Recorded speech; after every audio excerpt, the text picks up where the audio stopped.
Hello friends, welcome back my YouTube channel. दोस्तों, आज की क्लास में हम लोग सीखने वाले हैं अपने प्रैक्टिस बैच की क्लास नंबर 4।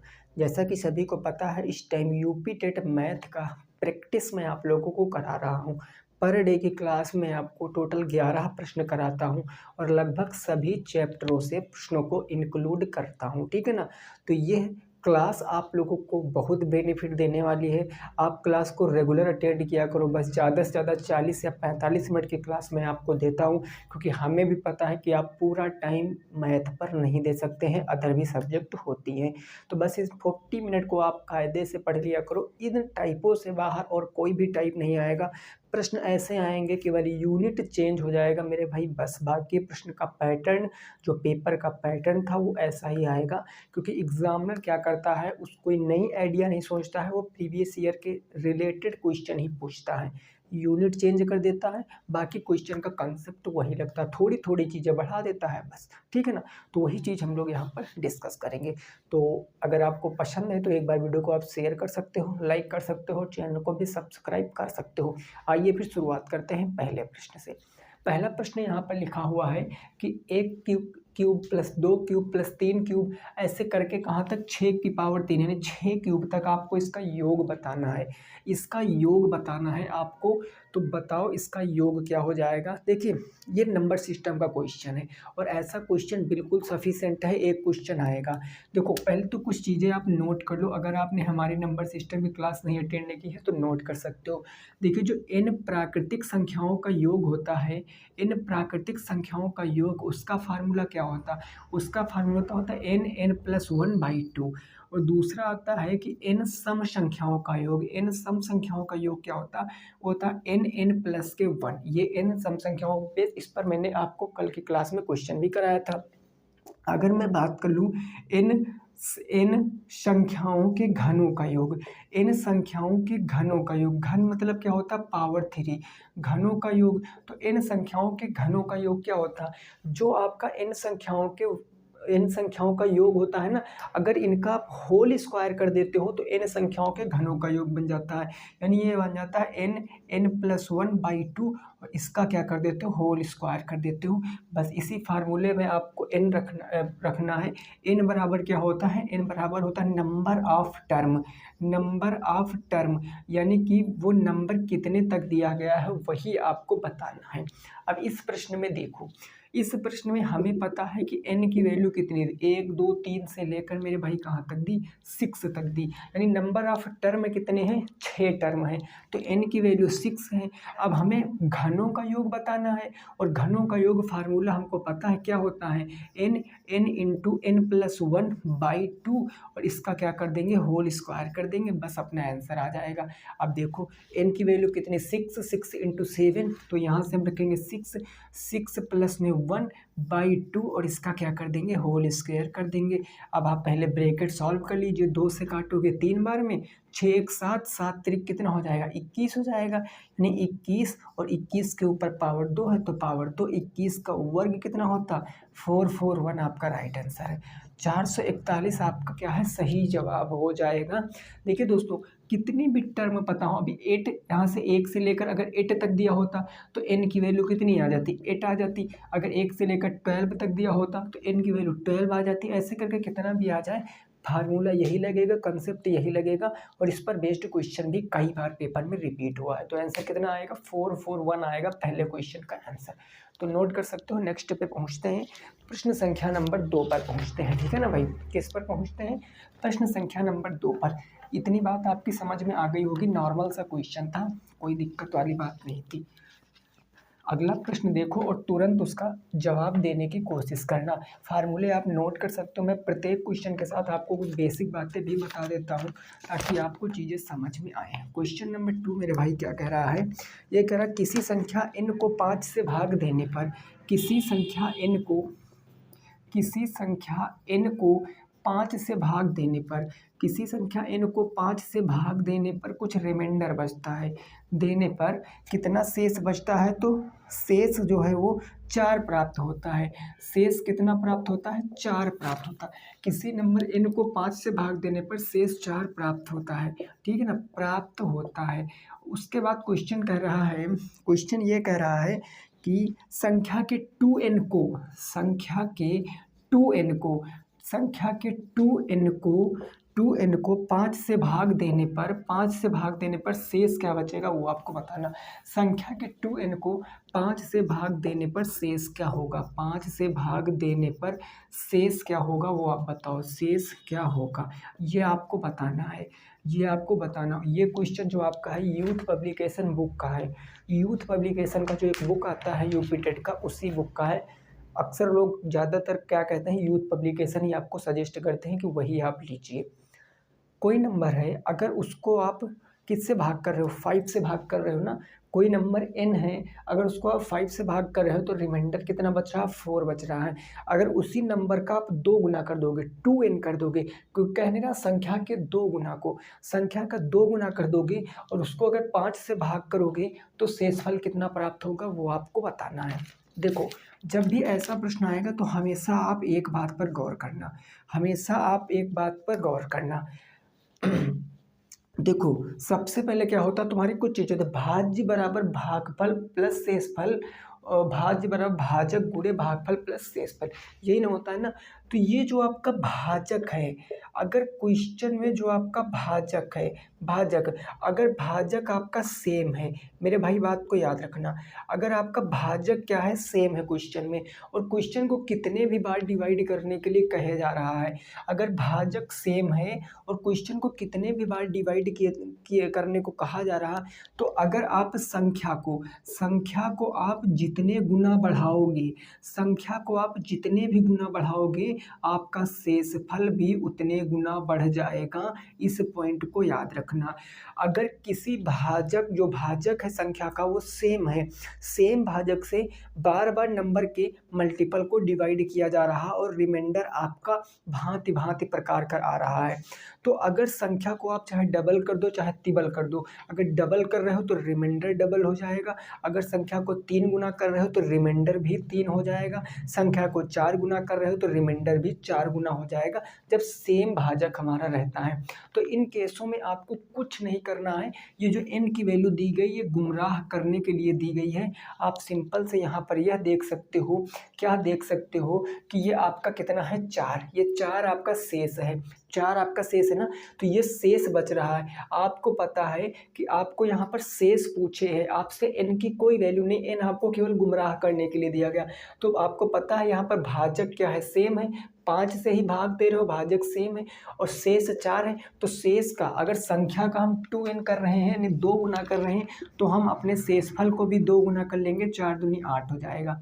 अब इस 8 को आप 5 से भाग कर दीजिए, जो रिमाइंडर बचे वही आंसर। अब 8 को अगर 5 से डिवाइड करोगे, 5 एकम 5 3 8, रिमाइंडर कितना बच गया, 3 बच गया, यही उत्तर है, बस यही उत्तर है। अगर आप इसको बेसिक से लगाने जाओगे तो आप पहले संख्या निकालोगे, संख्या निकालने के बाद आप उसमें 4 ऐड करोगे तो संख्या पता चलेगी, संख्या पता चलेगी तो आप उसमें 5 से भाग करोगे, फिर रिमाइंडर आएगा, वो आंसर होगा। तो डायरेक्ट चीज़ें समझ सकते हो, अगर भाजक सेम है तो अगर आप संख्या को जितने गुना बढ़ाओगे तो उतने गुना आपका रिमाइंडर भी बच जाएगा, बचे हुए रिमाइंडर को आप अपने भाजक से भाग कर दोगे, आपका आंसर आ जाएगा। बात इतनी के लिए नोट कर सकते हो, आगे पहुंचते हैं, इसको नोट कर सकते हो, फिर आगे पहुंचते हैं, देखते हैं आगे हमारा क्या होगा। क्वेश्चन नंबर 3, ये बात ओके ना भाई, कोई दिक्कत नहीं होगी इस बात में, बिल्कुल क्लियर होगी सबको ये बात एकदम। अगला क्वेश्चन नंबर 3 देखेंगे और समझेंगे वो क्या कह रहा है, उसको लगाएंगे हम लोग, है ना। क्वेश्चन नंबर 3, क्वेश्चन नंबर 3 क्या कह रहा है जरा उसको समझिए। प्रश्न संख्या नंबर 3, प्रश्न संख्या 3 कह रहा 1 से 100 तक अभाज्य संख्याओं के गुणन में 2 जीरो की संख्या क्या होगी। 1 से 100 तक अभाज्य संख्या के गुणन में जीरो की संख्या आपको बताना है, गुणन में जीरो की संख्या आपको बताना है, जीरो की संख्या बताओ, जीरो की संख्या आपको बताना है, फाइंड आउट करना है जीरो। ये तो लैंग्वेज में प्रश्न है, लेकिन यही प्रश्न आपका दूसरी तरीके से बन सकता है, या आपका यह प्रश्न ऐसे सिंपल डाटा दे देगा। कैसे डाटा कैसे देगा, 1 से लेकर 100 तक, 2 3 5 ऐसे करके दे देगा। और डॉट डॉट कर तक कहाँ तक जाएगा? अब डॉट डॉट कर तक कहाँ तक जाएगा बोलो भाई? 97 तक जाएगा। 97 तक। नंबर ऑफ जीरो बताना है, इनके मल्टीपल में नंबर ऑफ जीरो आपको बताना है, ठीक है ना। नंबर ऑफ जीरो बताना। 97 आपकी क्या है भाई? एक आपकी अभाज्य संख्या ना, एक प्राइम नंबर, एक किसी से नहीं कटेगा। 97 देख सकते हो किसी से नहीं कटने वाला। तो बस आप इसमें बताओ नंबर ऑफ जीरो कितने आएंगे, फटाफट आप बताओ, जल्दी से बताओ। आपका कॉन्सेप्ट मेरे भाई क्लियर होना चाहिए नंबर ऑफ जीरो का। मैंने काफ़ी सारा एक्सप्लेन किया था नंबर ऑफ जीरो में। देखो भाई जीरो कब बनते हैं? जीरो कब बनते हैं? जब एक जीरो कब बनेगा? जब एक 5 और एक 2 मिलेंगे तो आपका एक जीरो बनता है, पीछे से राइट हैंड से, है ना। जब एक 2 एक 5 मिलता है तो आपका जीरो बनता है। तो बस एक 5 और एक 2 मिलकर एक जीरो बनाएंगे इस प्रश्न में। अब कहोगे आप कैसे बनाएंगे? क्योंकि आपको पता सबसे छोटी अभाज्य संख्या 2 होती है, 2 के बाद 5। अब 5 के तो काफ़ी सारे मल्टीपल आ जाएंगे, 5 के तो काफ़ी सारे मल्टीपल आ जाएंगे। अभी आगे एक मल्टीपल और भी आ सकता है, आगे और भी मल्टीपल आ सकते हैं। कंडीशन दैट हम मानते हैं आगे 5 के और भी आ सकते हैं, लेकिन 2 के और फिर और एक भी फैक्टर नहीं होगा। क्योंकि 2 का अगर फैक्टर किसी नंबर में आ गया ना तो वो संख्या आपकी प्राइम नंबर में नहीं काउंट की जाएगी, वो संख्या आपकी अभाज्य संख्या में नहीं काउंट की जाएगी। क्योंकि अभाज्य संख्या वे संख्याएं होती हैं जो केवल का केवल अपने आप या फिर एक से कटती हैं, वही अभाज्य संख्याएं होती हैं। बस ये प्राइम नंबर, अभाज्य संख्याओं को क्या बोलते हैं इंग्लिश में? प्राइम नंबर बोलते हैं, प्राइम नंबर बोलते हैं। जो आप अभाज्य गुणनखंड करते हो ना वही नंबर बोलते हैं। तो कितना जीरो आएगा? एक जीरो आएगा। कितना जीरो? एक जीरो आ जाएगा। बात इतनी क्लियर ना? फटाफट तरीके से समझ लो इस क्वेश्चन का राइट आंसर कितना होगा? एक जीरो। आइए आगे बढ़ते हैं प्रश्न संख्या नंबर 4 पर। प्रश्न संख्या 4 पर पहुंचते हैं और उसको समझते हैं क्या है क्वेश्चन में। यहाँ तक की बात बिल्कुल क्लियर हो गई होगी, कोई दिक्कत नहीं। Question number 4। क्वेश्चन नंबर 4 क्या कह रहा है? कह रहा दो संख्याओं का योग 192 तथा HCF 24 है। संख्या के कितने युग्म संभव हो सकते हैं? ये क्वेश्चन बढ़िया है भाई, ठीक है ना। दो संख्याओं का योग दिया है, दो संख्याओं का योग दिया गया है। योग कितना दिया गया? तो योग दिया गया 92 तथा आपको इनका HCF दिया गया, हाईएस्ट कॉमन फैक्टर, यानी मासा दिया गया 24। मासा कितना दिया गया? 24 दिया गया, 192 है ना भाई, यहाँ पर 192 है, मासा 24 है। तो क्वेश्चन में पूछा है तो संख्या के कितने युग्म संभव हो सकते हैं? तो संख्या के कितने युग्म संभव हो सकते हैं? कितने युग्म संभव हो सकते हैं? संभव हो सकते हैं, हो सकते हैं। संख्या के कितने युग्म संभव हो सकते हैं?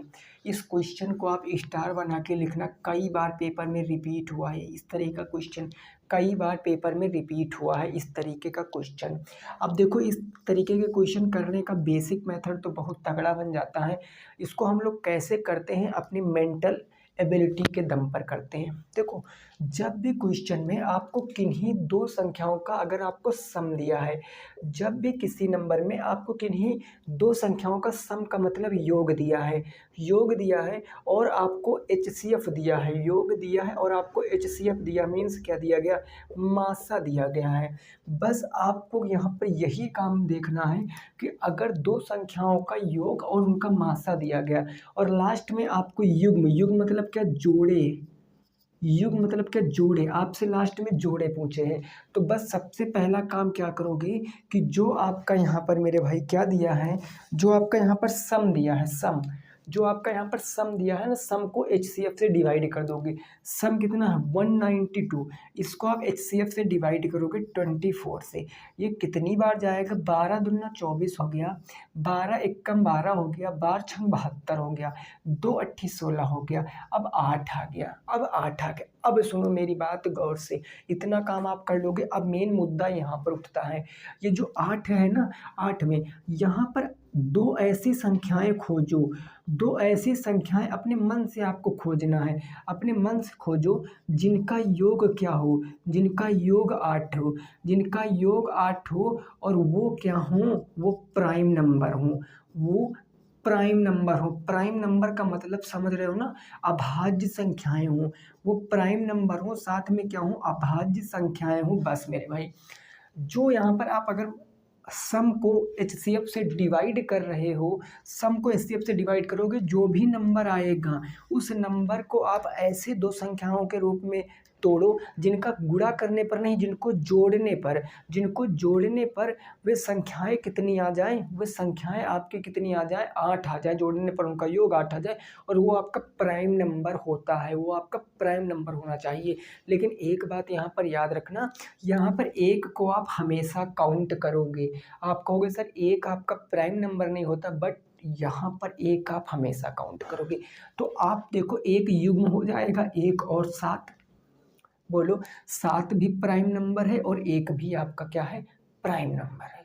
7 भी प्राइम नंबर है, एक भी आपका प्राइम नंबर है। तो एक तो आपका युग्म ये बन जाएगा 1 और 7, दूसरा युग्म आपका 5 और 3 बन जाएगा, ये भी दोनों क्या है, आपके प्राइम नंबर है।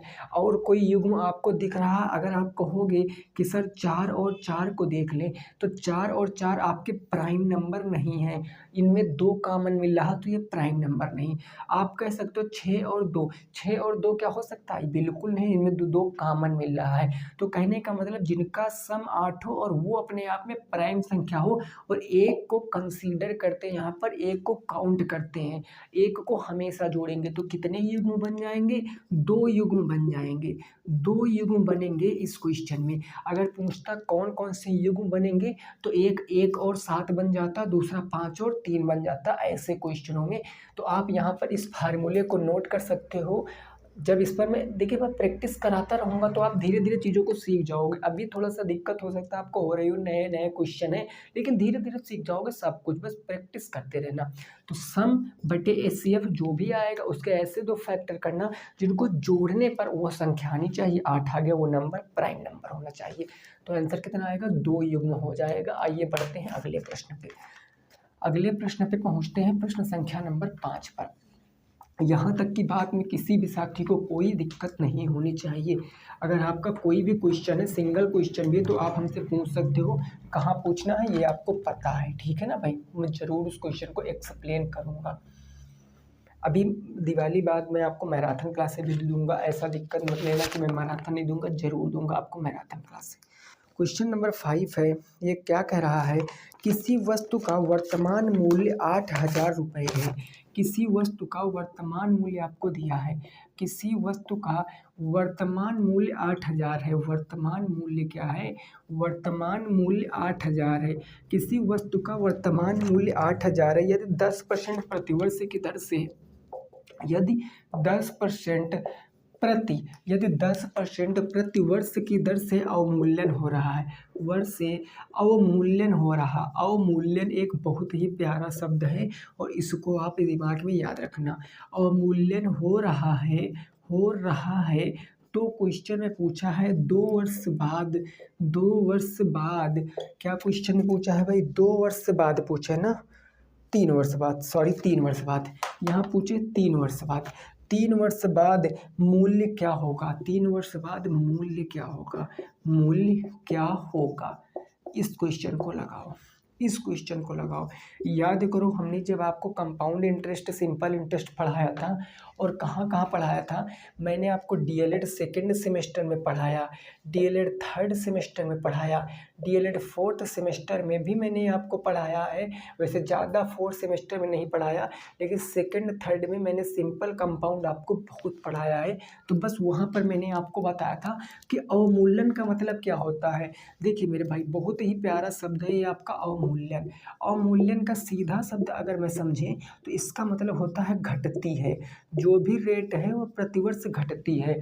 और ये मैंने एक बात बताई थी कि अगर प्रति शब्द आ गया है, ऐसे क्वेश्चनों में अगर प्रति शब्द आ गया, तो प्रति का मतलब आप यहाँ पर कौन सी चीज़ सिंपल इंटरेस्ट से बिल्कुल भी नहीं काउंट करोगे, आप चीज़ों को कंपाउंड इंटरेस्ट से सॉल्व करोगे। और ये आपका वर्तमान मूल्य दिया है, मतलब प्रिंसिपल दिया है। तो सारा खेल हम किससे खेलेंगे, अपना रेट से खेलेंगे। रेट मेरे भाई कितनी है 10% है। 10% की फ्रैक्शन वैल्यू 1/10। नीचे हमेशा प्रिंसिपल होता है और ऊपर अगर अवमूल्यन हो रहा है तो घटा के लिखेंगे, अगर आपका बढ़ोतरी हो रही तो बढ़ा के लिखेंगे, जैसा कि मैंने क्लास नंबर 2 में बताया था। ऐसा ही क्वेश्चन था, वहाँ पर बढ़ोतरी हो रही थी तो हमने 10 से 11 कर दिया था, लेकिन यहाँ अवमूल्यन हो रहा तो हम 10 से 9 करेंगे, यानी 10 से 9 हो जाएगा, 10 से 9 हो जाएगा, 10 से 9 हो जाएगा, क्योंकि समय 3 वर्ष है। ये डायरेक्ट आप इनका क्यूब भी कर सकते थे। तो 10 दहम 100 दहम्मा 1000, 9 नवैया 81 नवैया 729 हो जाएगा। ये आपका प्रिंसिपल आ जाएगा, ये आपका अमाउंट आ जाएगा, 3 वर्ष बाद आ जाएगा, ठीक है ना। तो आप देखो यहाँ 10,000 प्रिंसिपल की वैल्यू कितनी है 8,000, तो 1,000 की वैल्यू कितनी है 8,000 है। 1,000 की वैल्यू 8,000 कितने गुना है 8 गुना, तो 8 गुना आप इसको भी कर दोगे तो कितना आंसर आएगा 8 9 72 के 2 हासिल 7 आ गया, 8 दूनी 16 6 22 1 23 के 3 हासिल 2 आ गया, 8 7 56 57 58 5832 आ गया, 5,832 आ गया है ना, 5,832। 8 9 72 के 2 हासिल 7 आ गया, 8 दूनी 16 6 22 1 23 के 3 हासिल 2 आ गया, 8 सते 56 है ना, 8 सते 56 56 57 58 5832 क्या आ जाएगा आपका राइट आंसर आ जाएगा। 5832 आपका क्या आ जाएगा राइट आंसर आ जाएगा। बोलो ये बात क्लियर है, ये बात क्लियर। इनको दोस्तों आप फार्मूले से भी लगा सकते थे। फार्मूला क्या होता है A बराबर के P1। अब देखो जहाँ प्लस करते थे अवमूल्यन के केस में वहाँ माइनस कर दोगे, अवमूल्यन मतलब घटना होता तो अवमूल्यन के केस में वहाँ माइनस कर दोगे, 1 माइनस रेट बटे 100 की पावर n कर दोगे। तो प्रिंसिपल आप यहाँ पर 8,000 रखोगे, 8,000 गुणे रेट रखोगे 10%, 10 से काटोगे 1/10, 10 एक कम 10 एक 9/10, टाइम 30 वर्ष है 3 वर्ष है तो 9/10, 9/10 3 बार लिखोगे, 1 2 3 1 2 3, 9 9 81 नवैया 729 गुणे 8 5832 आपका आंसर है। 5,832 क्या है आपका राइट आंसर है। जिनका भी ये आ रहा था वो बिल्कुल सही है। आगे बढ़े ना मेरे भाई, आगे बढ़ते हैं। आगे होगा क्वेश्चन नंबर 6।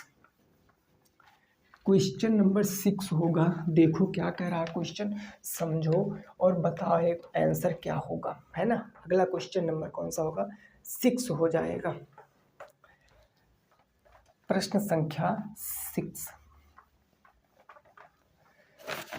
इसको समझो भाई। क्वेश्चन नंबर 6 जरा समझो क्या कह रहा है। क्वेश्चन नंबर 6 क्या कह रहा है, इसकी बात को जरा समझना। ये कह रहा है एक टंकी में 50 लीटर पानी है, एक टंकी में 50 लीटर पानी है। टंकी में क्या है मेरे भाई 50 लीटर पानी है, एक टंकी में 50 लीटर पानी है।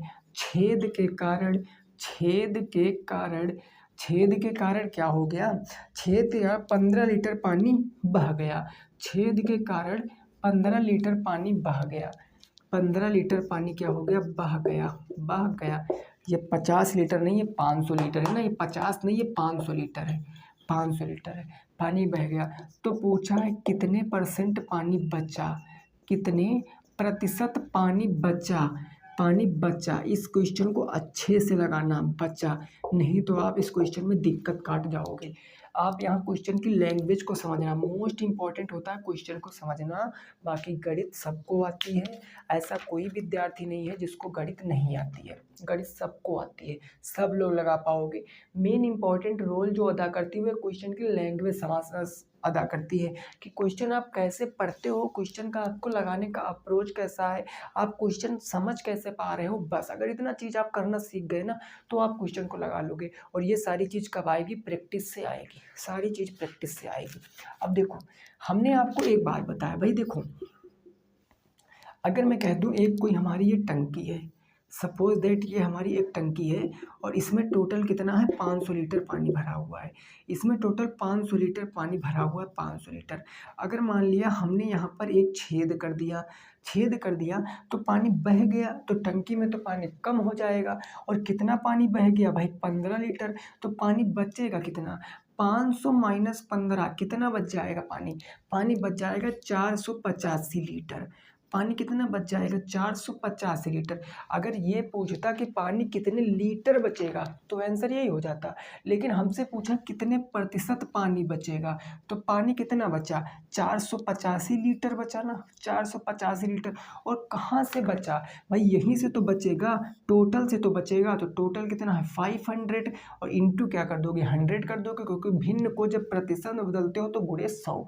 ये 2 जीरो से ये 2 जीरो खत्म, 5 से काटोगे 5 नवा 45 हो गया, कितना बचा 3 बचा, और 35 हो गया, 5 सत्ते 35, 97% पानी क्या हुआ बचा, 97% पानी क्या हुआ बचा है आपका।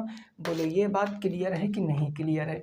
आप डायरेक्ट भी निकाल सकते थे कि 500 लीटर पानी था, 15 पर बह गया, यानी 1% अगर 5 है तो 15 मतलब 3%, ये 100% था, 100 माइनस 3 97% बचा।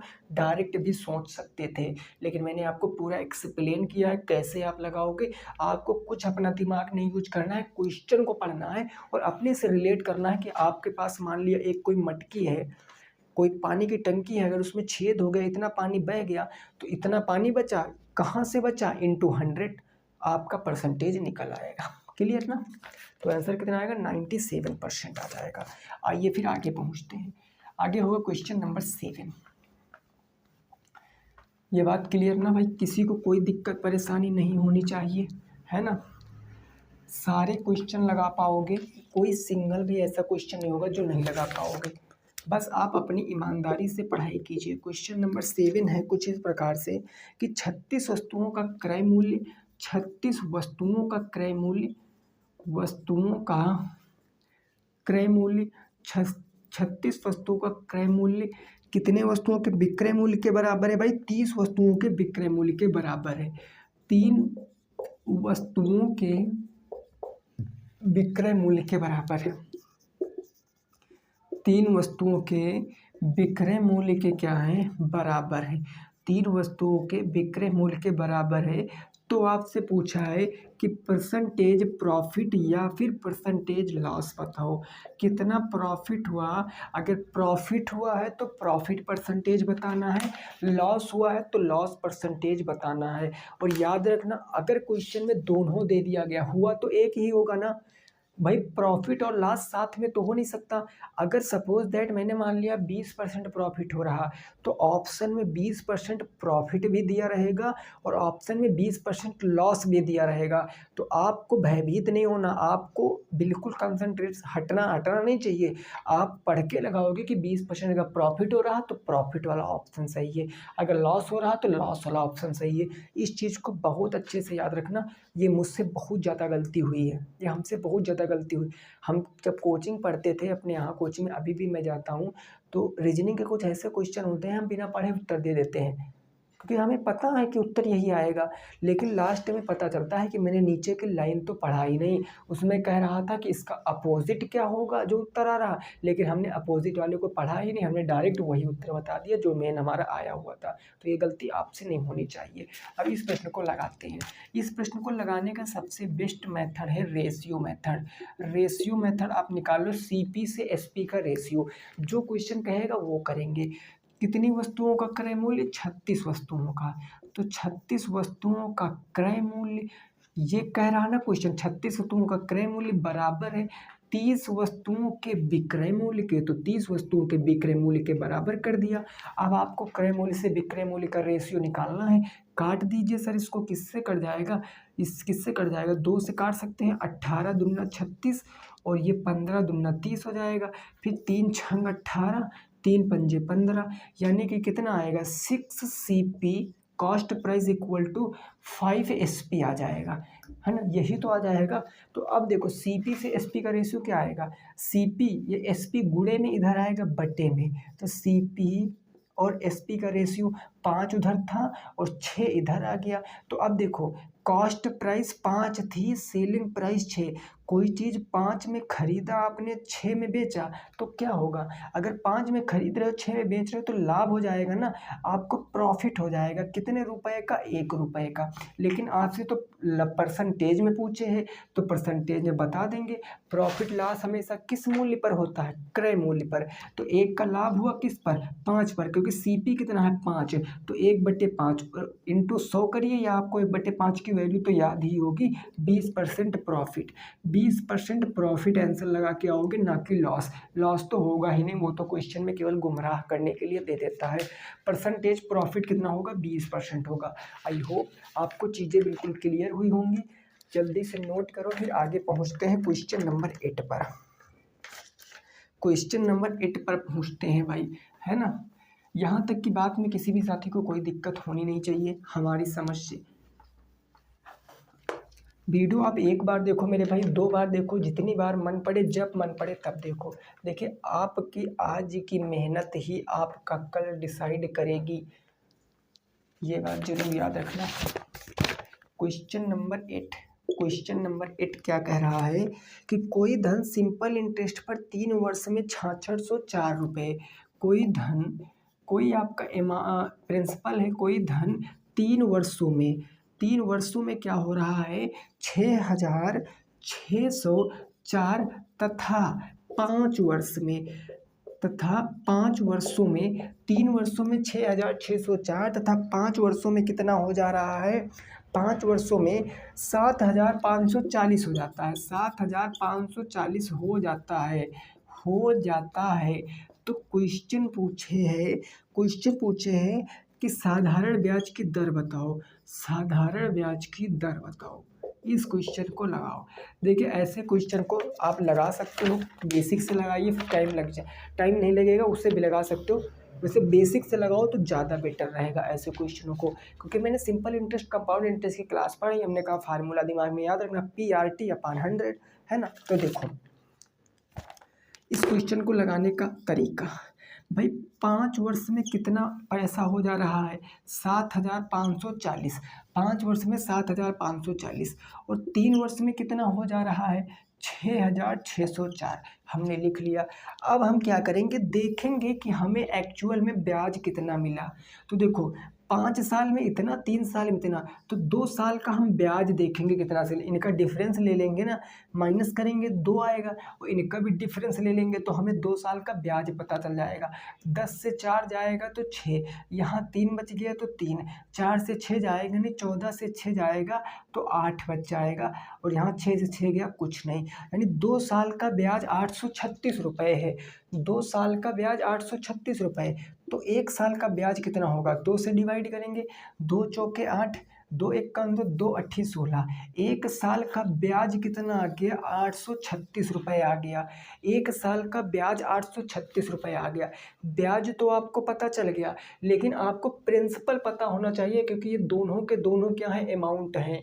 ये दोनों के दोनों आपके अमाउंट हैं, क्योंकि कह रहा हो जा रहा है, तो मतलब ब्याज ऐड है। तो अगर 1 साल का ब्याज है, तो आप अगर 3 से गुणा कराओगे, इसमें से घटाओगे, तो प्रिंसिपल पता चल जाएगा।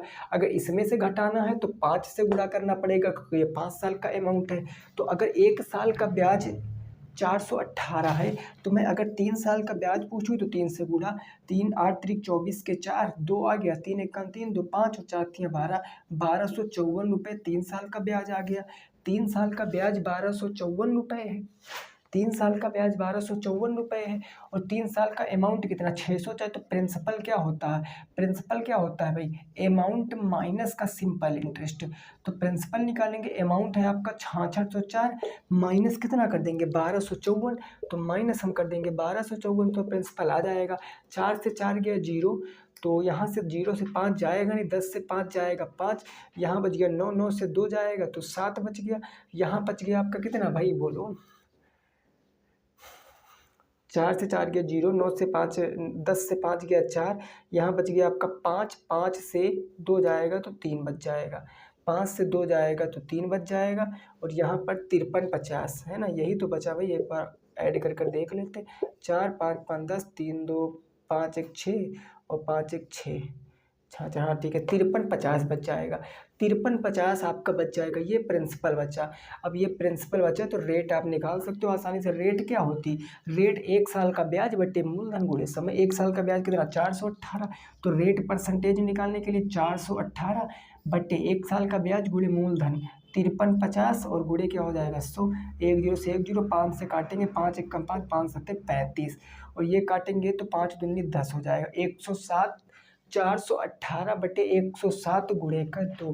तो ये किसे 100 चौके 400, 7 चौके 28 है ना। 100 चौके 400, 100 चौके 400 हो गया भाई। और कितना आ गया? हाँ, अब देखो इसको कैलकुलेट कर लेना। इसको कैलकुलेट कर लोगे 418 बटे 107 गुणे के 2, तो आपका जो आएगा वो रेट परसेंटेज आ जाएगी। वो आपकी रेट परसेंटेज हो जाएगी तकरीबन 4 दूनी 8, 104। अगर 7 से भाग करोगे तो 4 बार में चला, 4 दूनी 8 पॉइंट कुछ 9 के करीब आना चाहिए रेट, है ना। 9 के करीब आना चाहिए रेट। अगर ऑप्शन होते तो डायरेक्ट बता देते, जो कि 9 के पॉइंट में होता वो आंसर हो जाता, 9 के करीब जो होता। तो ये बात समझिए होगी, आप लोग नोट कर सकते हो। आगे बढ़ते हैं, ठीक है ना। देखिए सारे क्वेश्चन इजी भी नहीं होते हैं और सारे क्वेश्चन को हम ट्रिक से भी नहीं लगा सकते हैं, तो इसीलिए कंसेप्ट भी सीखना ज़रूरी बन जाता है आप लोगों के लिए। जब किसी क्वेश्चन में टाइम लगने लगता है तो कुछ लोग क्या होते हैं, भागने लगते हैं कि अब ये क्वेश्चन क्या लगेगा। भाई फिर भी समझना तो पड़ेगा ना। ऐसा थोड़ी नहीं कि पेपर बिल्कुल आसान ही क्वेश्चन दे देंगे कि इतना जोड़ो इतना घटाओ, ऐसा कुछ नहीं होता मेरे भाई, है ना। क्वेश्चन नंबर 9 क्या कह रहा है? चलिए ठीक है, क्वेश्चन नंबर 9 देखिए और बताइए उत्तर क्या आएगा। ये ऐसे बना है, ये ऐसे बना है आपका, और ये ऐसे बना है ना। इसकी वैल्यू ये यहाँ तक बढ़ा दिया गया है। इसकी वैल्यू आपको दी गई है 110 अंश, और इसकी वैल्यू दी गई आपको 105 अंश, यहाँ बढ़ा दिया गया। इसकी वैल्यू 105 अंश दिया गया, और इसकी वैल्यू आपसे पूछा है, इस क्वेश्चन की वैल्यू आपसे पूछा, इसकी वैल्यू। अगर इसका आप नाम देना चाहते हो दे सकते हो। ये है डी, ये है बी, और ये कितना है आपका, ये है आपका ई, और ये आपका सी, ये है आपका ए। तो आपसे एंगल ए की वैल्यू पूछे, एंगल ए की वैल्यू पूछे। अब थोड़ा सा समझ लीजिए यहाँ से, थोड़ा सा समझ लीजिए आपसे यहाँ से। इतनी बात तो सबको क्लियर ही हुई होगी सबको कि त्रिभुज के तीनों कोणों का योग कितने अंश होता है। ये बात तो सबको पता होगी, अंधे व्यक्ति को भी पता होती। त्रिभुज के तीनों कोणों का योग 180 अंश होता है ना।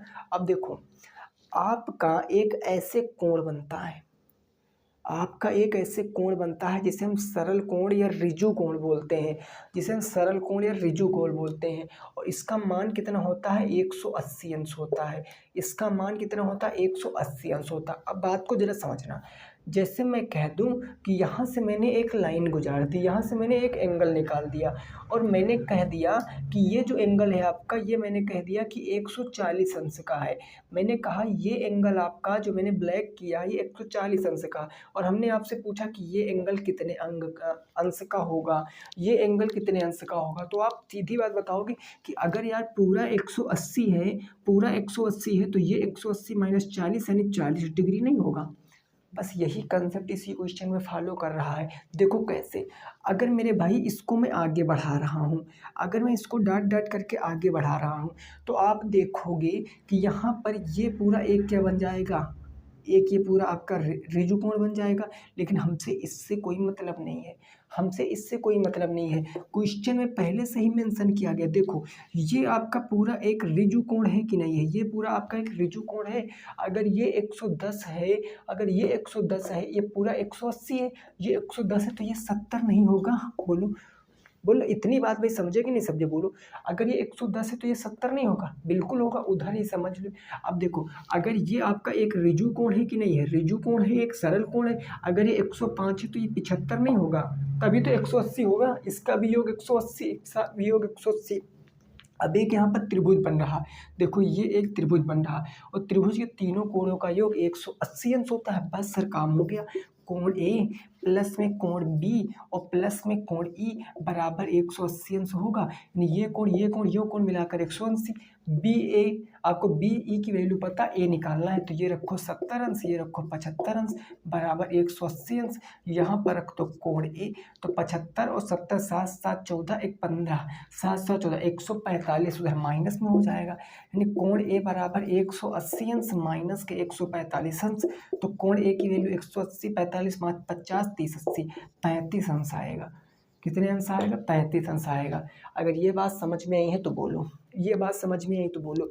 ये चीज़ आप क्लास 5 से पढ़ते हुए आए हो, ये चीज़ आप क्लास 5 से पढ़ते हुए। और एक चीज़, हाँ, अगर आपको ज्योमेट्री समझ में नहीं आ रही है तो आप चले जाइए, आप आज से तकरीबन 2 महीने पहले की वीडियो मैंने इसी चैनल पे ज्योमेट्री की फुल बेसिक वीडियो बताई थी, जिसमें मैंने आपको पॉइंट से लगाकर, बिंदु से लगाकर मैंने आपको एंगल, कोण, शीर्षाभिमुख कोण, कोटिपूरक कोण, ये सारे कोणों के बारे में मैंने आपको पढ़ा रखा है। 2 लेक्चर में पूरी त्रिकोणमिति सीख जाओगे।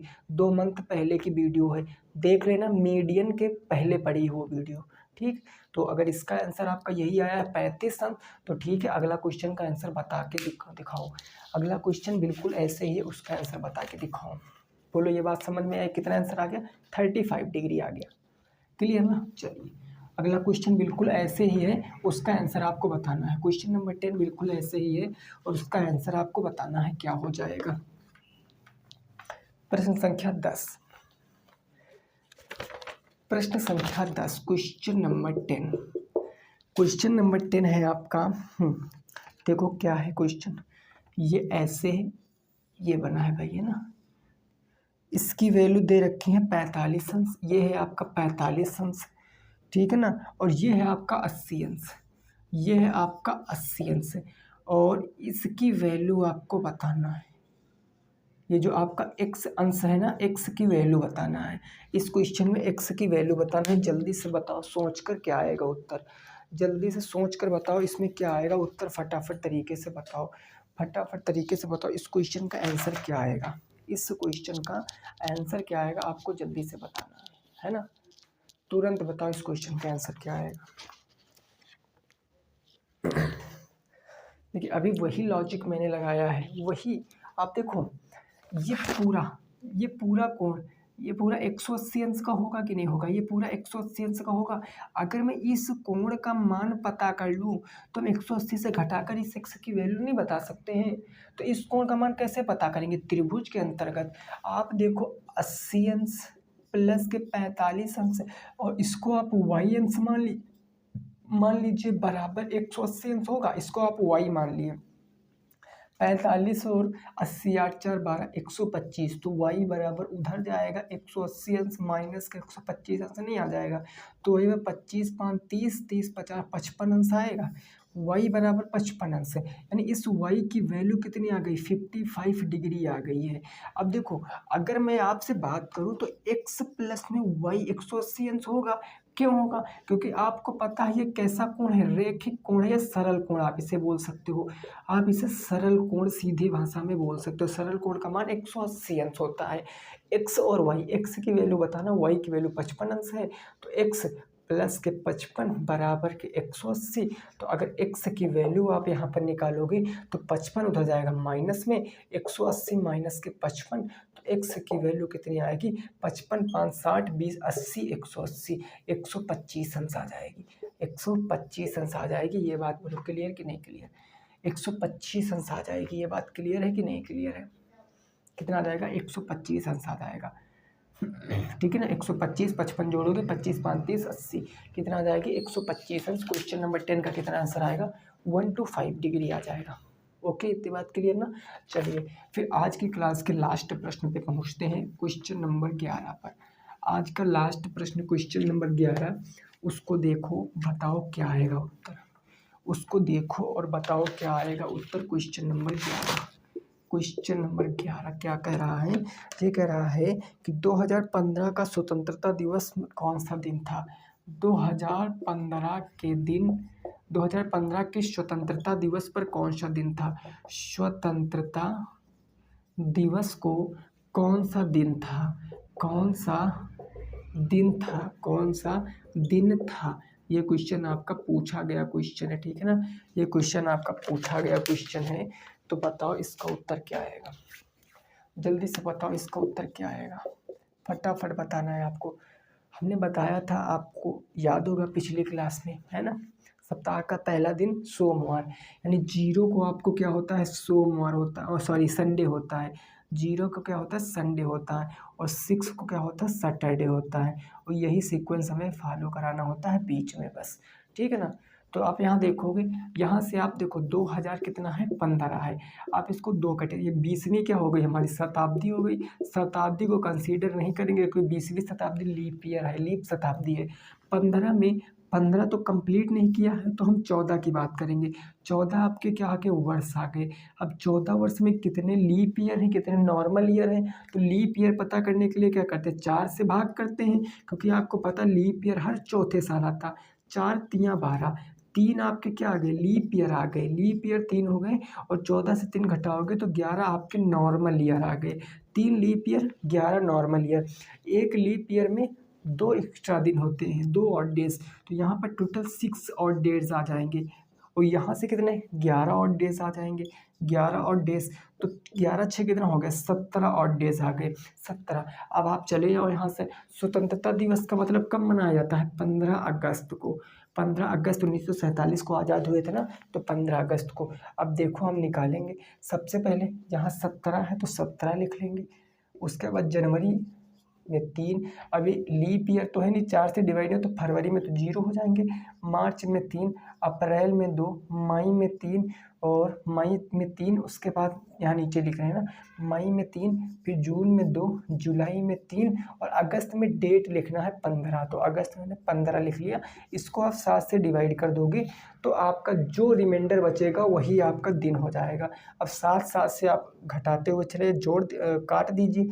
17 3 20, 20 और 20 3 23, 23 3 26, 2 28। देखो ऊपर काम खत्म हो गया, 7 चौके 28, ऊपर काम खत्म, कुछ नहीं बचा। नीचे देखो 15, 15 2 17, 17 3 कितना हो गया, 21।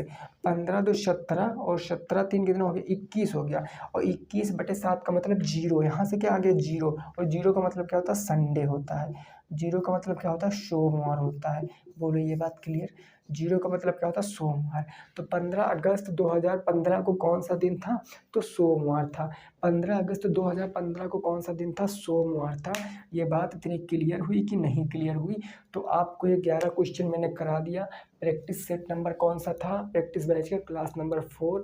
अगर वीडियो पसंद आई तो लाइक करना, वीडियो को शेयर करना, और चैनल को भी क्या करना, सब्सक्राइब करना, ठीक है ना। चैनल को भी करना, सब्सक्राइब कर लेना है। बोलो ये बात क्लियर हो गई कि नहीं क्लियर हो गई। अगर हो गई तो फिर ठीक है भाई, आज हमको दीजिए इजाज़त, मिलेंगे आगे कल की क्लास में। कल आपकी क्या है, कल हो सकता क्लास चले, अगर कल नहीं चलेगी तो कल के बाद चलेगी, ठीक है ना, लेकिन चलेगी ज़रूर क्लास। तो ठीक है, मिलेंगे नेक्स्ट क्लास में। जय हिंद, जय भारत और वंदे मातरम।